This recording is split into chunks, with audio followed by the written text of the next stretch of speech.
Are you preparing for an RPA interview and want to feel confident walking into the room? Whether you're a fresher trying to break into automation or a pro aiming to level up, you're in the right place. In this video, we'll cover the top 19 RPA interview questions explained in a simple, practical, and engaging way. These aren't just definitions, you'll learn how to answer smartly, impressively, and with real understanding. So grab a notepad, sit back, and let's get you interview ready. 1. What is RPA? RPA, or Robotic Process Automation, is like giving your computer a smart assistant. It uses software bots that perform repetitive tasks, like moving files, entering data, or sending emails, just like a human would. Only difference? Bots don't get tired or make mistakes. Sounds powerful, right? But why do businesses love it so much? 2. Why should organizations use RPA? Simple. RPA saves time, saves money, and lets your team focus on meaningful work instead of mindless clicking. Bots work 24/7, never take breaks, and don't ask for vacations. That's a win for efficiency and innovation. So, what exactly can these bots do? 3. What tasks can RPA automate? If it's repetitive, rule-based, and done on a computer, RPA can probably handle it. Think data entry, generating reports, processing invoices, tasks that are crucial, but let's be honest, kind of boring. But wait, how is this different from old-school automation? How is RPA different from traditional automation? Traditional automation dives deep into back-end systems and requires heavy coding. RPA? It mimics how humans use software. Clicks, scrolls, types, without changing your existing systems. It's like layering automation over your apps instead of rebuilding them. And to do that, you need some tools. Let's check out the big names. 5. What are popular RPA tools? Some of the major players in the RPA world are UiPath, Automation Anywhere, Blue Prism, and Microsoft Power Automate. Each offers unique features, but they all aim to simplify and scale automation.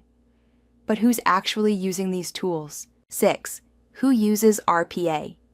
From banks to hospitals to telecom giants, RPA is everywhere. Industries like insurance, retail, and healthcare use bots to speed things up, cut errors, and boost customer satisfaction. Of course, RPA has its limits too. 7. What can't RPA do? RPA is great, but it's not a superhero. It struggles with unstructured data, complex decisions, or constantly changing interfaces. It needs clear rules and stable environments to shine. So, how do different types of bots work in this space? 8. What is the difference between attended and unattended bots? Attended bots work side by side with humans. Think of them as your digital coworkers. Unattended bots run in the background, handling tasks automatically without human help. Want to build your own bot? Here's how you do it. 9. What are the steps to build an RPA solution? Start by choosing the right task. Then map the process, build the bot, test it, launch it, and of course, keep an eye on it afterward. RPA is a journey, not just a one-time setup. But do you need to be a coding wizard for this? 10. Do you need to be a programmer to use RPA? Not really.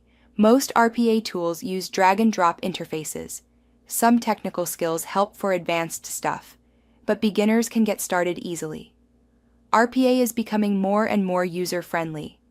And when RPA meets AI, things get really interesting. 11. How do RPA and AI work together? RPA handles structured tasks. AI adds intelligence, like reading messy data or making predictions. Together, they create smarter workflows. For example, RPA collects resumes, and AI filters the best ones. But how do RPA and AI truly differ? 12. What is the difference between RPA and AI? RPA is a rule follower. It does what you tell it. AI, on the other hand, learns from data and makes decisions. RPA is the doer. AI is the thinker. They complement each other beautifully. So how do you know if a task is right for RPA? 13. How do you know if a process is right for RPA? Look for tasks that are repetitive, high volume, rules-based, and stable. If a process follows the same steps every time, it's probably a great fit for RPA. And what exactly is a bot in this context? 14. What is a bot in RPA? A bot is a software entity that follows instructions and performs tasks. No coffee breaks, no complaints, just pure productivity. It's like a digital employee that never logs off. But who manages all these bots? 15. What is orchestration in RPA? Orchestration is the behind-the-scenes control room. It schedules bots, monitors their work, and handles errors. Think of it as the command center that ensures your digital workforce stays on track. Speaking of staying on track, what can go wrong? 16. What are common RPA problems? RPA can fail if you automate the wrong tasks, skip proper planning, or face resistance from teams. Success requires strategy, support, and the right mindset across the organization. But what if a bot runs into an error? 17. How do you handle errors in RPA? You build safety nets, like try-catch blocks, detailed logging, and instant alerts. These tools help you fix issues fast and keep bots running smoothly. And now, the big question everyone asks. 18. Is coding required for RPA? For basic automation, nope. You can drag, drop, and deploy. For more complex workflows, some scripting in Python or .NET helps. It's flexible based on your needs. So, is RPA really worth it? 19. Is RPA worth it? Absolutely. RPA delivers fast ROI, boosts efficiency, and reduces errors. Bots don't get tired, and they scale easily, making them a smart investment for businesses of any size. Now that you've got the essentials, where would you start automating? And that wraps up our 19 must-know RPA interview questions. If you've made it this far, you're already ahead of the game. Remember, interviewers don't just look for right answers, they look for confident thinking. Practice these answers, understand the concepts, and show your enthusiasm for automation. It'll shine through. Wishing you the very best in your RPA interview, go in with confidence, and show them what you've got.